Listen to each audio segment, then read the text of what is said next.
அன்பு தமிழ் நேயர் நெஞ்சங்களுக்கு நெஞ்சார்ந்த திருக்குறள் வணக்கங்களை இனிதே உரைத்துக் கொள்கின்றேன்.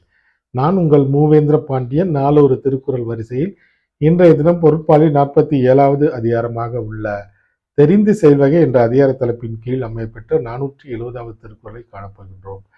தெரிந்து செயல்வகை என்பதற்கு ஒரு செயலை தொடங்குவதற்கு முன்பாக அச்செயலின் பின் விளைவை ஆராய்ந்து செயல்படுதல் என்ற பொருளில் இந்த அதிகாரத்தின் தலைப்பு அமையப்பெற்றுள்ளது. இப்பொழுது 420வது திருக்குறளுக்கு செல்வோம். எல்லாத எண்ணிச் செயல் வேண்டும் தம்முடு கொல்லாது உலகு.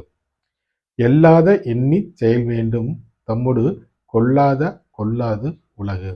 இத்திருக்குறளுக்கான பொருள் என்னவென்பதை இப்போது காண்போம்.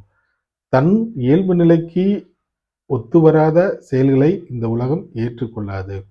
ஆகவே தன் இயல்பு நிலைக்கு ஒத்த இந்த உலகம் இகழாத செயல்களை நாம் தேர்ந்தெடுத்து செய்ய வேண்டும் என்பது இத்திருக்குறளுக்கான பொருளாகும். மீண்டும் பொருள், தன் இயல்பு நிலைக்கு ஒத்துவராத ஒரு செயலினை இந்த உலகம் ஏற்றுக்கொள்ளாது. ஆகவே உலகம் இகழாத செயல்களை தேர்ந்தறிந்து நாம் செய்ய வேண்டும் என்பது இத்திருக்குறளுக்கான பொருளாகும். வள்ளுவரின் வழியினை பின்பற்றி வாழ்வில் வெற்றி காண்போம். வாழ்க தமிழ், வளர்க தமிழ்நாடு. நன்றி, வணக்கம்.